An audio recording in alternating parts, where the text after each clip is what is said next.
पनवेल महानगरपालिका प्रभाग समिती क अंतर्गत अतिक्रमण विभागाच्या वतीने कामोठी येथील मानसरोवर रेल्वे स्थानक परिसरात अतिक्रमणाविरोधी कारवाई करण्यात आली आहे। तसेच अग्निशमन दलासाठी राखीव असलेल्या प्लॉटवर झालेले अतिक्रमण हटवण्यात आले। आयुक्त मंगेश चितळे यांच्या सूचनेनुसार मानसरोवर स्थानक परिसरात अनधिकृतपणे उभारण्यात आलेल्या टपऱ्या व झोपडपट्ट्यांवरती जेसीबीच्या सहाय्याने प्रभाग समिती क च्या अतिक्रमण विभागाच्या वतीने मोठी कारवाई करण्यात आली। संबंधित विभागाच्या पथकाने नियोजनबद्धरित्या ही मोहीम राबवून परिसर अतिक्रमण मुक्त केला आहे। याचबरोबर कामोठे येथील अग्निशमन दलासाठी राखीव ठेवण्यात आलेल्या प्लॉटवरही अनधिकृत टपऱ्या, हातगाड्या, स्टॉल्स उभारण्यात आले होते।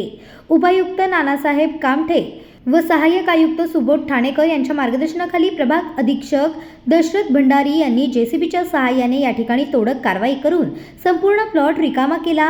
महापालिकेच्या वतीने अशा प्रकारच्या अनधिकृत अतिक्रमणांवरती पुढेही कारवाई सुरूच राहणार असल्याचे सांगण्यात आले। पनवेल, नवी मुंबई आणि रायगड जिल्ह्यातील ताज्या बातम्या आणि नवीन घडामोडी पाहण्यासाठी सबस्क्राइब करा कोकण संध्या न्यूज।